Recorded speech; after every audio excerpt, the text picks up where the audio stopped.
Buenos días, good morning to all. It's my pleasure today to introduce Uriel Fogué. Fogué's research and practice explores the role of architecture to face ecological matters from a cosmopolitical and cosmotechnical approach. In permanent dialogue with other disciplines, such as philosophy, sociology, and art, he combines his architectural practice with research and teaching. Other than GSAP, Uriel also teaches at the Polytechnic University of Madrid and has also taught at the École Polytechnique Fédérale de Lausanne and the Universidad de Alicante. Since 2006, he co-directs the architecture office Elii, which has been part of the Spanish Pavilion at the 18th and 15th Venice Bienal of Architecture. In the 15th Bienal, celebrated in 2016, they were awarded the prestigious Golden Lion, and among other national and international recognitions, 2 of their works have been selected for the European Union Prize for Contemporary Architecture, the Mies van der Rohe Award in 2015 and 2019. Fogué is author of the book, The Architectures of the End of the World, and co-author of the book Super Petite Maison, Beyond the Limits, and What is Home Without a Mother. His article, Technifying Public Space and Publicizing Infrastructures, Exploring Neurban Political Ecologies through the Square of General Vara del Rey, published in the International Journal of Urban and Regional Research, together with Fernando Domínguez Rubio, was highlighted as one of the most relevant texts in the scientific journal's last 40 years. In the end, Uriel elegantly walks the line between philosophy, science, art, and architecture, and is not afraid to think radically about architecture's limits and expansions. Alongside Elii, his work is dedicated to making the underground, the microscopic, and even the invisible, visible. Their projects and research not only asked us to think alongside these hidden spheres, but to actually ingest them. In the process, they turn our bodies inside out to reveal how they are an intricate part of the infrastructural and natural worlds we inhabit, but oftentimes ignore. I look forward to this afternoon's discussion, but in the meantime, please help me give a warm welcome to Uriel Fogué.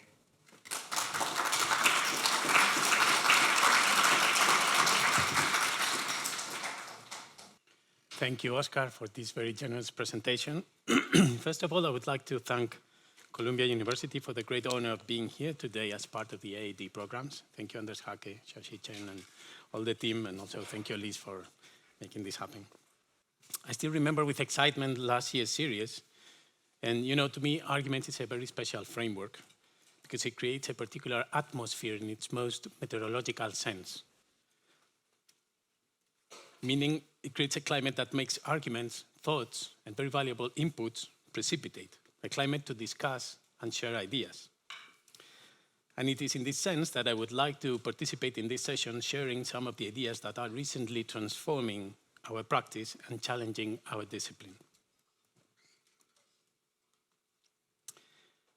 This is an online counter developed by the Skeptical Science team called 4hiroshimas.info. You might know about it.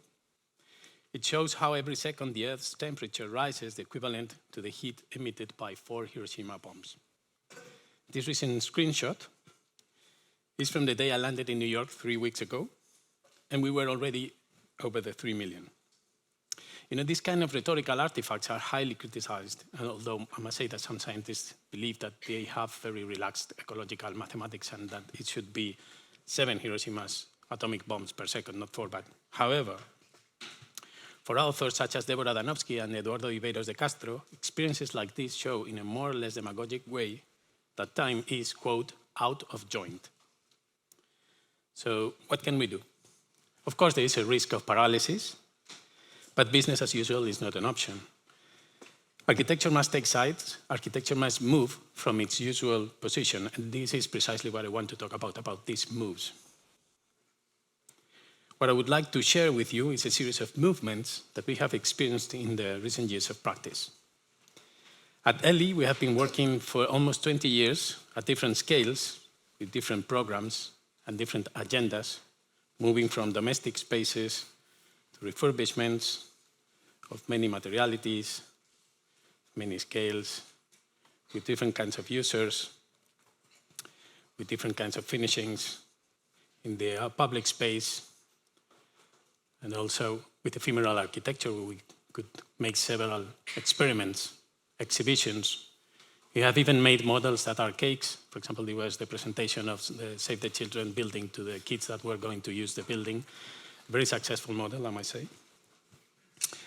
But today I would like to share with you 4 of these movements or 4 of these transitions that made us take a stand and adopt an unexpected position, at least for us, and carry out certain experiments. So after this long introduction, let us explore 4 of these movements, the first of which could be called something like From Territories to Our Guts. This is a work developed together with Orkan Telhan, with whom we have been collaborating on the different projects in the last year, since 2018. Telhan is an interdisciplinary artist, designer, and researcher from whom we have learned to understand reality from the point of view of microorganisms.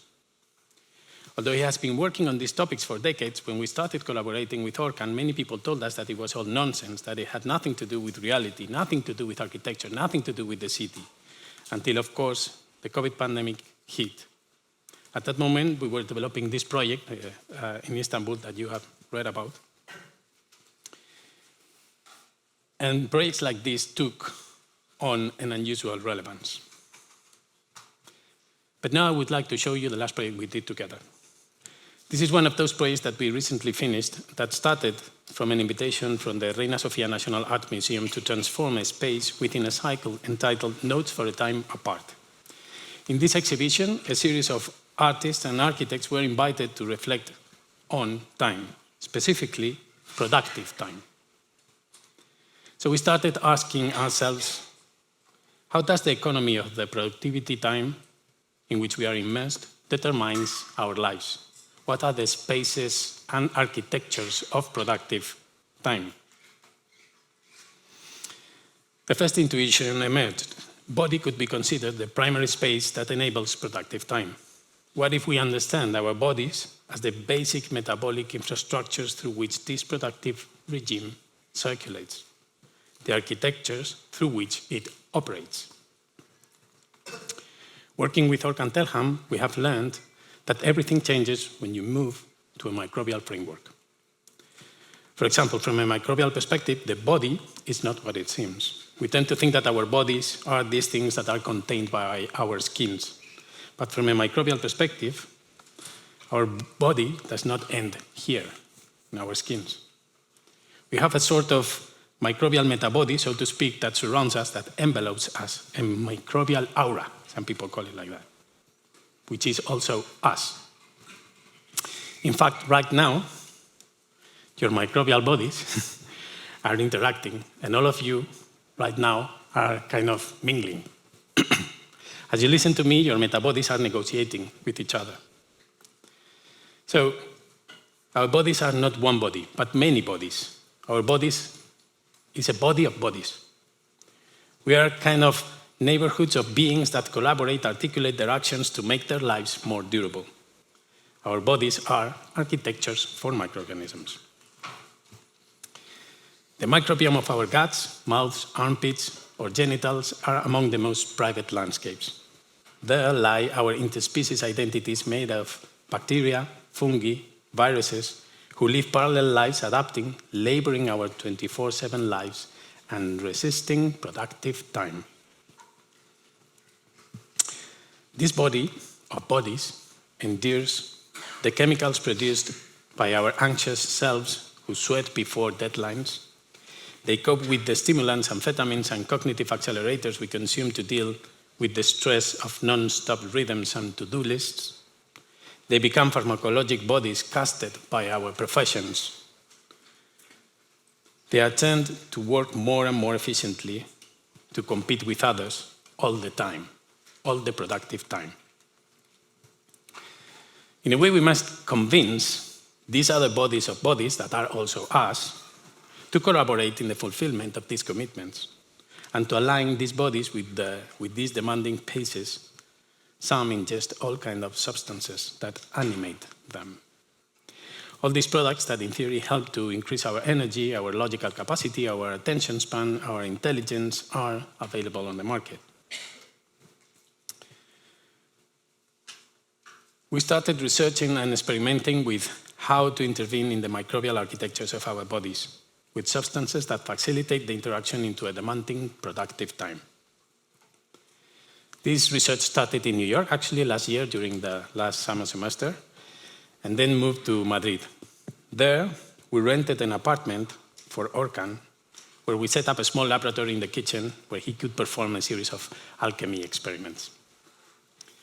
We made up a recipe for productive jellies that helped the bodies to fulfill the tasks, the duties. We prepared a menu for productive bodies, and we invited a number of professionals to come to the museum to eat, to share food during their lunch breaks. We mapped the area near the museum and looked for working bodies, productive bodies. We identified a number of businesses within a 15-minute walk to invite them to share their lunch break with us. If you think about it, lunch break is a very interesting concept because it's the time your boss gives you to let your fragile body recover before going back to work and continue producing, continue being a productive robot. In fact, in this case, it wasn't a break as such, because we paid them. Actually, we paid them quite well, I must say. So we paid them to sit down for lunch and let us interview them. So technically speaking, their lunch breaks were still productive times. The participants ate and chat, their meta-bodies interacted, their saliva was mixed, the remains of their meals were plucked by microorganisms extending their bodies into the food. And meanwhile, we asked them questions such as, what do you usually do at this break time? How do you deal with stress? What is your favorite energy drink? How much coffee do you drink per day? We designed special tables called surfaces, and after half an hour, we asked our participants to leave the last pieces of their meals just before they finished their conversations.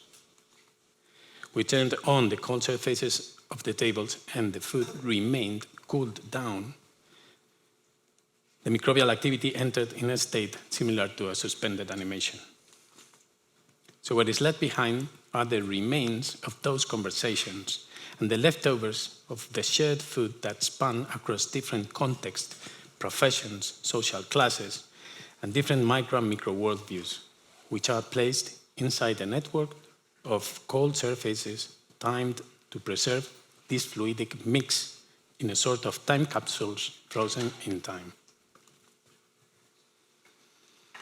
This is the space we intervened for the exhibition. It's an exhibition space that in the last floor of the building designed by Jean Nouvel in Madrid.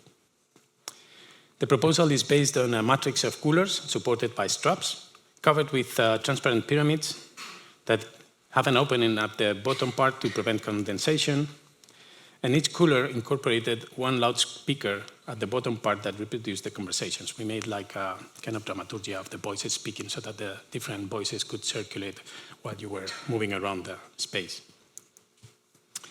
In this sort of refrigerated architecture for microorganisms, the microbes from anonymous participants became a sort of food landscapes slowed down in time. They started mutating. Their animation was partially suspended by designing in the preservation cycles. They turned into conversations between microorganisms, conversations that somehow continued on the food leftovers at the microbial scale. These jelly remains became agonistic landscapes, that's how we like to call them, where the interaction between bodies continues, generating a new body of bodies that transforms slowly thanks to the cold, unfolding a plural temporality that belongs to no one, at least until the cold lasts, or at least until any other event suspends it. This space became a sort of homothetic space of what in itself is a museum. If you think about it, the museum is a kind of collection of refrigerators or refrigerated spaces. A museum is an ecosystem that is designed to stabilize art pieces, discourses, languages, prestige, art market, ideology, a sort of huge refrigerator of refrigerators designed to keep things stabilized where we placed our refrigerators. Here we have a collection of suspended refrigerators suspending microbial time while suspending agonistic landscapes in a state of suspended animation. A few days after the opening, all of a sudden the piece was closed. We were called to a meeting where we were told that the piece could not remain in the same way, in the same space. At first, we thought it was because of the microorganisms. Actually, all the work we do with ORCAN is usually perceived as something very suspicious, especially after COVID, right? And in fact, the day before the opening, a union committee of 15 inspectors came to see the piece, making all kinds of questions about the microorganisms, the cables, the possibility of get electrocuted, the installations, blah, blah, blah. But to our surprise, it was not the microorganisms. The reason why the labor inspection determined that this space needed to be closed was that the security guards complained they were cold.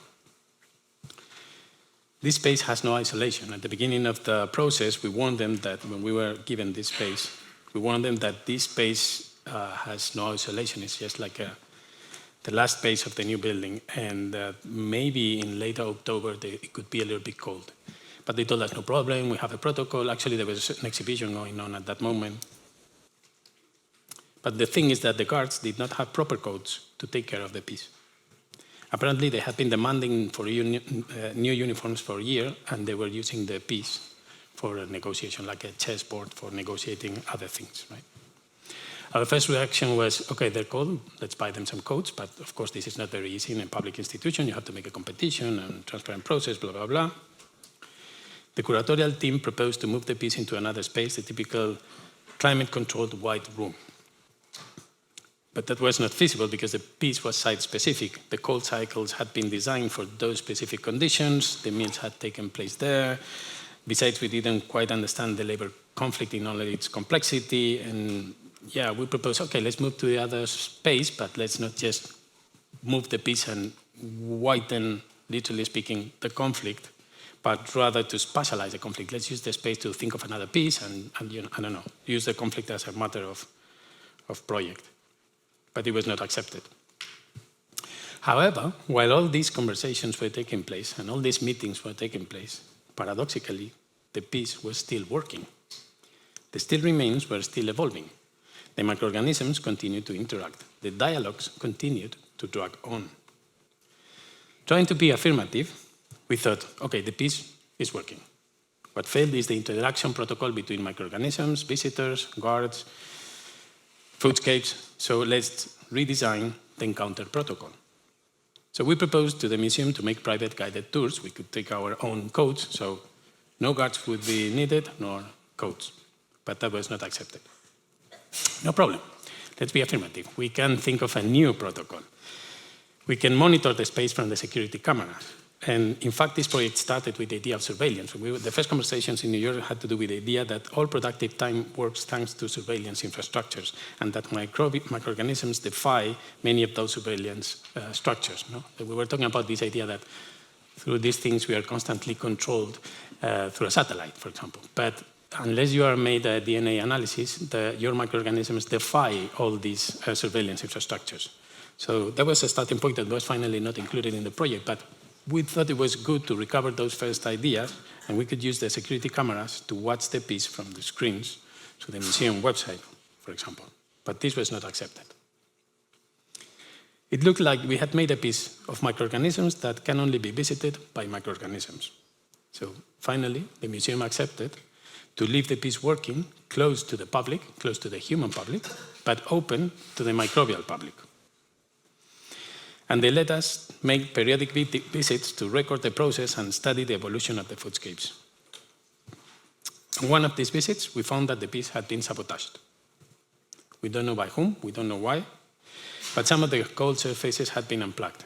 Some of the foodscapes were out of control. It smelled really terrible. And what is more problematic, now we didn't know if any harmful pathogens had been generated. So the exhibition was suspended. It was paradoxical that a piece that reflected on productive time was shut down because of a labor conflict. Initially, we thought that our contribution to the cycle was introducing microbial time. But we never thought that introducing inside a museum something alive as labor conflicts or microbial remains could be so challenging for an institution. Okay, so far, the first of the movements I wanted to share today. A shift that involves rethinking issues such as scale, transscalarity, as Andres puts it, or intrascalarity, we think it from Karen Barat's point of view.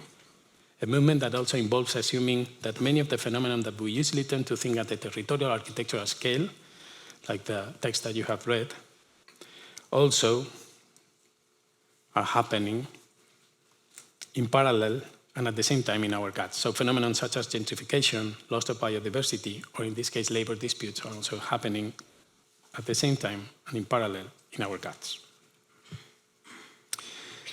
Let's move from the microbial scale to the urban scale. This is the project for the urban strategy for Veranos de la Villa Festival. Literally, the meaning is Summers of the Villa. It is the Summer Festival of Madrid, and it lasts 2 months, July and August.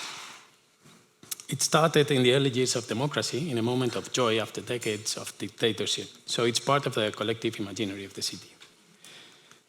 The festival takes place mainly in the center of the city in very consolidated cultural spaces. In 2016, Maral Kekejian, the brand new director of the festival, invited us to join the artistic team to rethink the urban strategy. During our first meeting, she asked us to think of a way to extend the scope of the festival beyond the urban center, to look for a few places in the outskirts that could be incorporated in the program. In a first conversation, we came up with an idea. What if there is no center nor periphery? Madrid has 21 districts. What if the festival moves around the territory, appearing and disappearing throughout the 21 districts? What if we imagine a nomadic festival distributed throughout Madrid? What if we invite citizens and artists to explore the city? So during the following week, we grabbed a car and hit the streets. You know, the three of us, both Eva Gil, Carlos Palacio, and myself, were born in Madrid. But these days, we rediscovered the city. After this 7-day safari, we told her, yes, it's possible, let's do it. And we started putting together a map of public spaces and infrastructures of Madrid. In this map, in the bottom, you can see these are the months of July and August with all the days and all the districts that were activated, 1, 2, or maximum 3 per day. A distributed festival is a challenge. It's a logistical challenge because you have to move technology, equipment, resources from cultural centers to public spaces. It is an interdisciplinary challenge. We had to join a team of art curators, technicians, producers, security managers, accessibility experts, etc., with different vocabularies and backgrounds. It became a challenge in terms of communication and representation, and we had to elaborate special documents that contain the basic information that could be read by the different professionals with different backgrounds, but to understand the same strategy.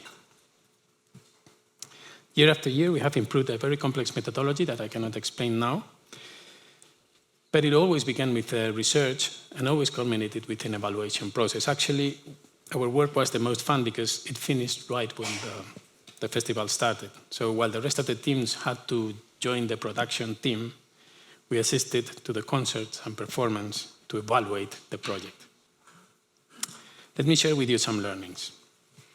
This festival was an opportunity to socialize the architectural heritage, whether classic or contemporary. For example, here you have the cemetery of Almudena, a very classic space in Madrid, or 09's Fundación Giner de los Ríos, which at that moment was not that popular, right? But it was also an opportunity to enhance the value of ordinary heritage. Here you have a piece developed by the artist Anto Rodríguez, specifically for the festival, that is entitled Vivir en un videoclip, tú, yo, nosotros y un karaoke. So that would be like living inside a video clip, you, myself, us, and a karaoke. A huge karaoke in which Anto prepared a live video clip for the singer. So, for example, you chose Titanic and you were singing, and meanwhile, with very low-tech special effects, he created a live video clip for you, like with the waves, the boats, the smoke. I mean, it was fascinating. This work took place in a working-class neighborhood. Here you can see it, surrounded by housing towers. And it was fascinating to see this space packed, this space that is usually used just to cross by, packed both on the street level and on the balconies and windows of the buildings, and to see how a few small actions in the space were able to enhance the value of a space that is usually undervalued. Another interesting learning has to do with the black box. An old conversation I have had with people like Andres or Nerea.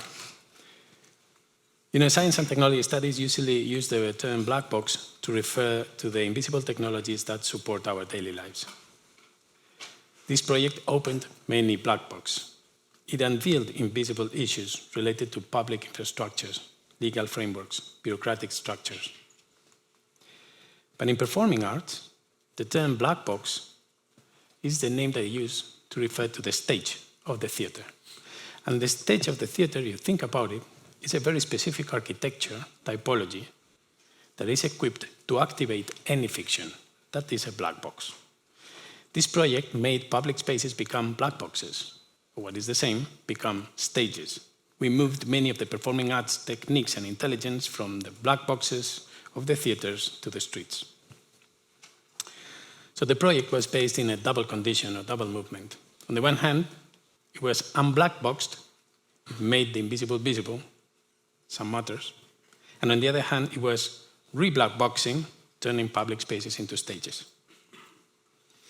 With this double movement, unblackboxing and re-blackboxing, we transferred the superpowers of living arts to the streets. For example, in this piece developed by Pablo Esberta and Federico Strate, a public swimming pool was transformed into an aquatic stage for an aquatic performance, where these artists worked with an amateur team of synchronized swimmers made up of teenage neighbors. Another learning from this project has to do with the potential of use. If you think about it, public spaces come with a sort of invisible user's manual.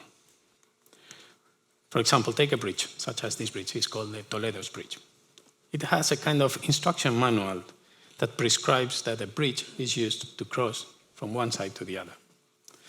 As if its architectural configuration embodied some behavioral indications, behavioral as Sensei Tsukamoto said the other day. In some way, these instructions are enfolded into the architectural matter within its normative framework. But the challenge of this project was to go beyond these logics of enfolding instructions to work with the logics of unfolding, using the program to extend what counts as architecture, in this case, what counts as a bridge, to know not what a bridge is or what a bridge should be, but what it can become. In this case, the bridge unfolded a fashion catwalk where Mariaka Fischerman presented her new season. The models stood still as if they were part of the architecture. This bridge has a lot of these architectural elements, and they stood still there, while the citizens were the ones moving along the catwalk. Through these activations, we discovered other potentials of the spaces, other uses that challenged those behavioral instructions or conventional rituals inscribed in the architectural matter. Here, El Paseo de la Castellana, one of the most important urban axes that articulates the north and the south of the city, was turned into a rolling disco. All the roller and skaters associations of Madrid were invited to join this open-air disco party, performed by DJ Lobo. In this case, Sara San Gregorio and Laura Bañuelos turned La Casa de Campo, the most important park in the city, into a big pajama party for children. For a few days, the park became a huge collective bedroom run by kids. One very important learning experience was to understand the enormous potential limitations sometimes may have. For example, this mythical piece of modern architecture, the Asís Cabrera Pavilion, was very difficult to program because it was designed under a different regulatory framework. But the artistic team came up with the idea of hosting a performative fashion show whose format overcame the regulatory framework. On this occasion, it was the limitations of the space that made the team invent, together with the artist, an unexpected program, putting together the works of a design team, Zap Buch at that moment, with a performer artist, Janet Novas. In this case, Maria Jerez's very complex constraint in a 60-meter long piece called Java forced us to think of the space in unexpected ways. And this is the floating cabaret, a popular initiative that knew better than anyone else how to make of a restriction performing in the water an opportunity to unfold a program like a floating cabaret. This was fascinating. Speaking about unexpected program, the team came up with the idea of programming something unexpected. That's the title of this program. Citizens were summoned to a green space recently opened to the public. You know, there's a network of green spaces in Madrid called Las Quintas that used to be closed, and at those years they were starting to be open. So there was like kind of a political statement to program some of these spaces to make them become known by the citizens. So the citizens were summoned to this green public space to go and see something unexpected. I think here is Vetusta Morla, a popular Spanish rock band, and other year was, if I'm not wrong, Bonnie Prince Billy. Sooner or later, this type of projects are confronted with what, in my opinion, is a false debate, the tension between preservation versus intervention. Especially in the first editions, some officials did not want to give permission to use, for example, a park in order to preserve a garden. But in our experience, after these years, using these spaces is taking care of the spaces. Activating these spaces also means activating collective imaginaries. Making public spaces be perceived as part of a shared culture is a way of caring. It's a way of generating affection, both for historical sites like this one, El Parque del Capricho, classical garden in Madrid, or for ordinary sites like this park. In this case, it was Cuña Verde, where the collective Vuelque programmed a series of very surreal actions like this army of wheelbarrows full of fruit where you could pick cherries with your 2 hands. It was entitled A Whole Summer in One Day, where a series of actions activated the citizens' desire. And one last learning from this project. At the beginning of this project, as designers, we were very obsessed in designing everything. We wanted to design everything, the stage, everything. We assumed that adding more design implied a better result. Like we had believed that truth that is usually taught in the schools of architecture, that more design means better worlds, right? But let's be honest, more design not necessarily means better. More design means more design.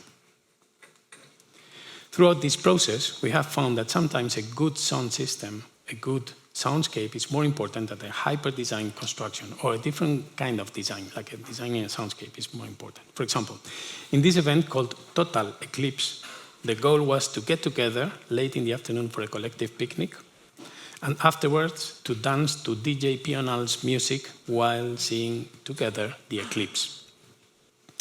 We chose Pradolongo Park because it had a huge lake. In every event, the position of the stage, the access to the site, the schedule, how the trajectory of the sunset is affecting the site, everything was designed in terms of dramaturgia, an urban dramaturgy, so that at night, in this case, the eclipse could be seen reflected in the water. About 1,000 people was expected to join, but all of a sudden, 10,000 showed up. The team panicked. Everybody was afraid that everything could get out of control. But in the end, nothing happened. The party was amazing. I still remember the last song the DJ played. All night long, na na na na. All the Lionel Richie. And with that song in my memory, after this last song, an army of cleaners appeared out of nowhere and cleaned up the remains of the event. And in a couple of hours, there was no trace of what had happened there, as if a ghost had passed. I think the political value of this project is precisely that. The possibility of radically transforming a space and then disappear. We like to call this mode of intervention in the city ghost urbanism, a way of intervening where something is more present the more it is absent, in which something has more capacity to transform a context the more it is withdrawn. Ghost, spectral, phantom urbanism.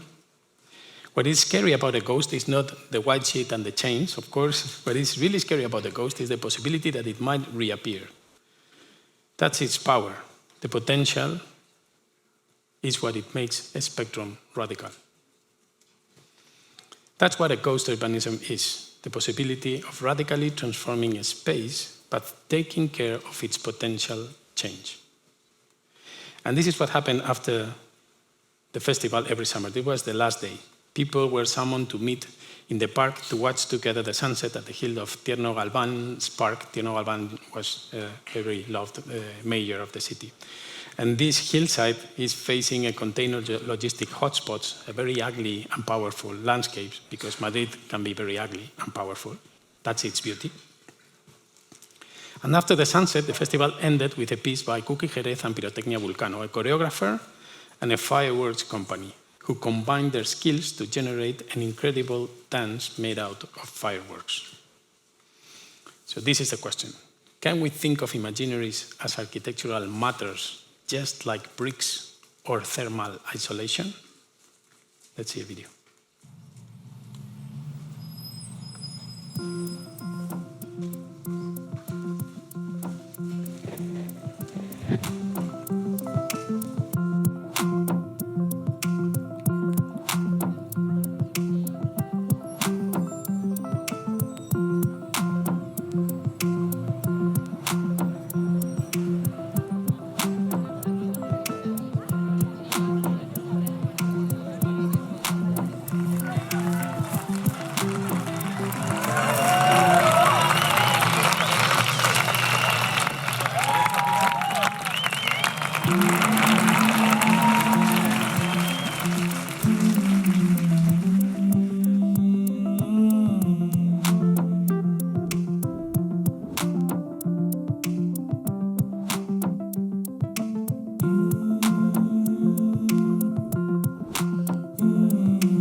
In this third project, I would like to share some thoughts on the ecological implications of construction techniques. This is a project developed together with Husos and Ultrazul, promoted and funded by Daniel and Nina Carasso Foundation. It's a very long process. I'm going to talk only about a little part of that. That started 5 years ago when we won the competition to develop a feasibility study with a very complex business model and a deep research to understand what an ecological building is all about today. It is currently under construction. Here you can see an ideogram prepared by Relaja el Coco, where you see all the process that we made during only the first year and a half. We've been 5 years, okay? So this was the research and the interaction with all the agents, and so we are now here. Throughout this project, the Daniel and Nina Carasso Foundation, a philanthropic foundation, very interesting philanthropic foundation, wants to strengthen its presence in Madrid with a headquarters that, together with other allies, will operate in their two fundamental lines of action. This foundation works on sustainable food and citizen art. In these 5 years, the Commission has had many phases and started with an urban analysis to find the most suitable locations for the foundation in the city and to understand the challenges of the urban ecosystem of Madrid, a rich study of the most suitable typologies for the development of these missions, a deep research on the ecology challenges a project like this needs to address, and the development of some spatial prototypes of different architecture programs and business models in different real estate opportunities available in the market to improve the model that we were developing and to evaluate all these ideas. This is the building we are currently refurbishing, an old industrial building from the 50s. And it's very interesting in terms of typology because it has two bodies. This, what we call the tower, speaking about towers in Manhattan, and a 6-story block is like kind of funny, but yeah, the block that faces the main street, and here two industrial buildings that are one on top of the other one. This is the one that is at the bottom. This is the one that is at the top. The first decision is to preserve the pre-existence as much as possible, updating its architectural configuration to the new program with a new architectural envelope to improve isolation with a new facade, a new series of gardens, and green rooftops. Opening some spaces in the inside of the building, especially this one, to favor social interaction, the development of sustainable food and citizen art programs, and reinforcing the structure. This is an industrial building that is, in not very good shape, and we needed to introduce a lot of reinforcements. And establishing a circulation strategy, that is this one we call the ring, that covers all the building and connects with this core, and it goes through this very important space. We made a very strong study about how much space we should leave unprogrammed in this space. So this circulation strategy ensures both physical and cognitive universal accessibility while maintaining a reserve of unprogrammed space for future activities at the connection of the two bodies. So in this image, you will have the tower in the back part, and this is the industrial buildings. A series of ecological strategies were proposed to link the building to Madrid's urban, cultural, and ecological ecosystems, to favor local biodiversity through a series of interventions in the building design together with a team of botanists, to reduce the ecological footprint by reusing materials whenever possible, and when not, by using biomaterials as much as possible. Actually, the visit I made before coming here to New York, I saw how certain beams have been removed from some spaces and re-put in some other spaces to reduce the ecological footprint. A strategy to achieve an efficient use of energy, implementing active and passive strategies, minimizing energy consumption, using as much as possible renewable sources to cover operational energy, involving users in the care and management of the building, and integrating a series of visualization systems to encourage the involvement of the inhabitants. These visualization strategies, which are part of long conversations with some people that are here, have been part of Elii's agenda since the first project, right? As you can see in this case, we integrated lighting systems that translated the energy management processes into chromatic codes. This is an issue we have tested both in public space and in domestic spaces, where we tested different ways of making the invisible visible and of opening black boxes on which our ordinary life is based. So we will include some of these indicators on the building. But going back to the construction, I would like to focus on a specific aspect that has to do with the ecological performativity of architecture. Many reports, both from official organizations and independent associations, like for example this developed by the United Nations Environment Programme, point out the enormous responsibility of architecture and construction processes for global warming. These kind of studies indicate that around 40% of global greenhouse gas emissions come from construction processes. So the question is, how can we help to reduce greenhouse gas emissions in our buildings? So in parallel to the other ecological strategies, a decarbonization strategy for the building was implemented. To this end, together with the engineer team, we measured the carbon embedded in the building at all stages, the production stage and construction process, the usage stage, the end-of-life stage, beyond the building life cycles.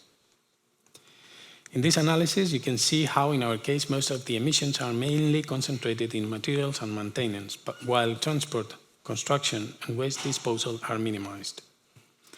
A very important part is taken by the structural reinforcements and the floors, since we are using installations in the floors with radiant floors. And we could also estimate the biogenic carbon, the carbon captured through the biomaterials, which is bigger than the carbon impact generated. But why do I give all this data? Why do I think this is an important issue? Because it takes up a problem of ecological interaction, because in performative terms, it activates an ecological contract. In the 90s of the last century, Michel Serres published an influential book entitled The Natural Contract. Although it's an old text, in these pages, he presents a fundamental idea that has later been developed by authors such as Bruno Latour in his last works, in proposals such as the Gaia War or the confrontation between moderns and earthlings, etc. As you can see, in the cover of the French edition appears this painting by Goya, Duelo a garrotazos, that is in the Prado Museum. Duel with cudgels. It shows two people fighting, maintaining a social contract, a violent contract. But is there any social contract that is not violent? Sachs explains how the more they fight, the deeper these two sink into the quicksand. And this is because they are not taking into account a third actor excluded from the scene, the environment that is thought as something that is outside. For Serres, the environment, for Latour, Gaia, or the terrestrials, or the earthlings, were discounted from the modern contract. So in Serres' opinion, we should broaden our social contract, that great conquest of modernity for some, that predatory device for others, to turn them into natural contract. I know natural contract is a problematic name, but let's not go in detail there. This is why they try to think of instruments like ecological contracts that may help to manage a link between present scenario and other more than human futures, other forms of coexistence. So can we redefine, rewrite our social contracts to turn them into socio-ecological contracts? That's a question. Thinking about the ecological performativity of our project may involve understanding the construction details, like the ones we developed for this building, as battlefields, as frameworks in which different rights of recognition of different beings are being disputed. Perhaps we can think of construction details, budgets, technical prescriptions, specifications as the surfaces of inscription in which socio-ecological contracts are being signed. And like any contract, they need to be interpreted, applied, renovated, and they are provisional, contingent, situated. This is an issue we are working on in several projects we are constructing in our office. What if we design our projects assuming that the construction details are ecological contracts? Or perhaps contract is not the right word. Maybe we need new vocabularies.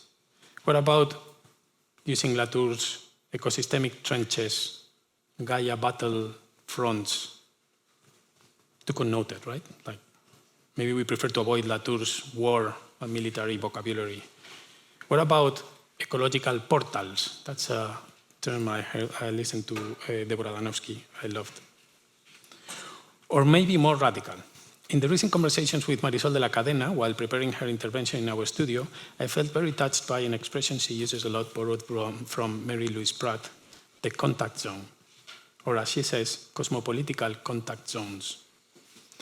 I venture to make this unorthodox use of this powerful expression devised by my admired Marisol de la Cadena to ask what happens if we think of construction details as cosmopolitical contact zones, as diplomatic interfaces, as multiversal neighborhoods, as agonistic engagement fields, as frameworks for natural encounters, as ecological portals, as spaces in which different ecological actions unfold, where different agents interact and co-determine each other.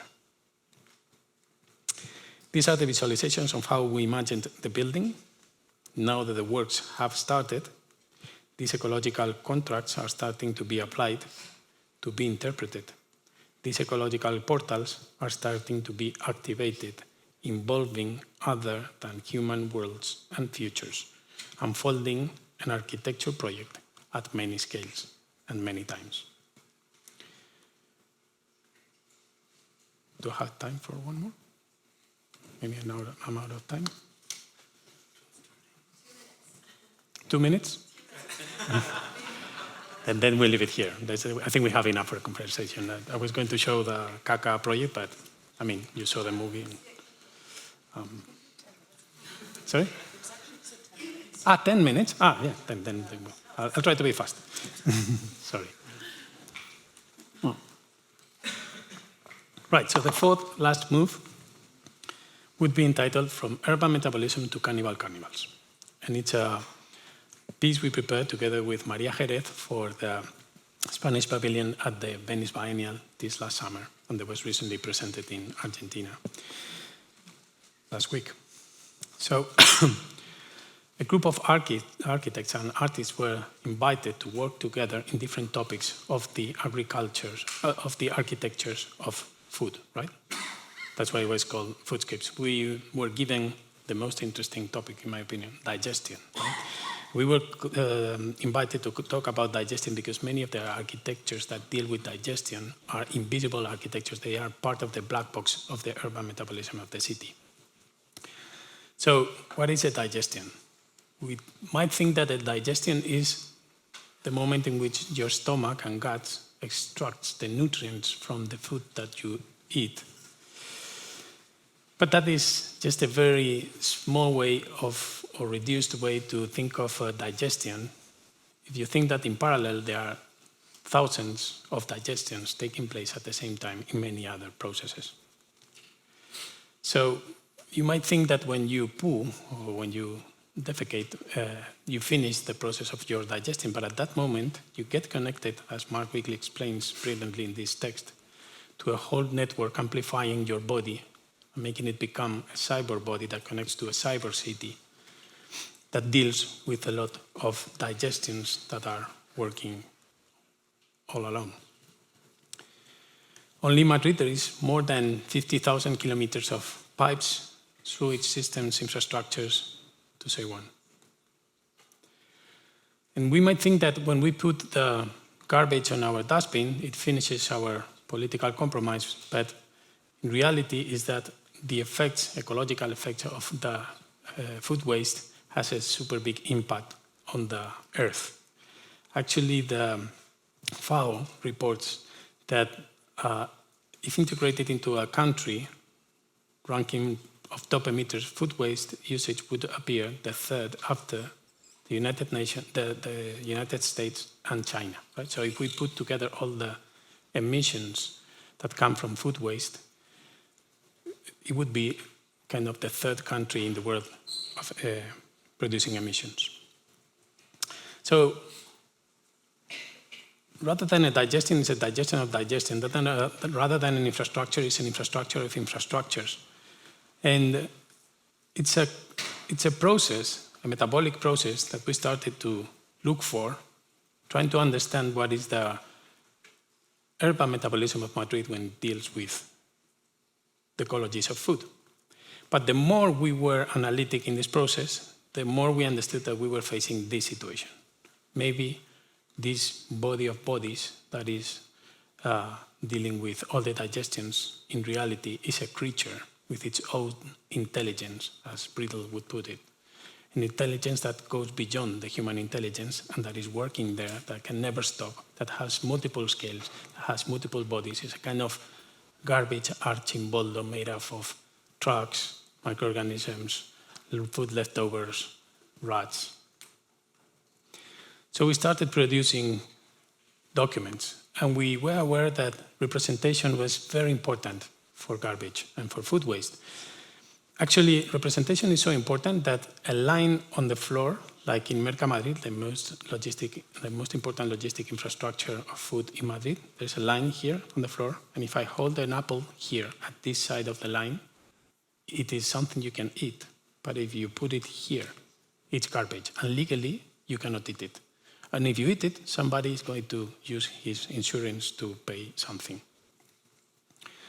So our movie our maps, our documents were, increasing this collection of representations that is this creature. We started doing these cosmograms that explained the 17 different infrastructures that deal with food waste in Madrid. And we evoluted to this kind of cosmograms where we changed, these are the same cosmograms, right? Like, for example, this is the Valdemingómiz, the biggest garbage treatment plant in Madrid, and we just substituted for its materiality, right? So it's the material cosmogram, the material version of the other cosmogram. But all these representations were part of the collection of representations of Kaka and of this creature. And the more we represented the picture, the more representations this creature has, the more invisible it becomes. It's like a game of broken mirrors.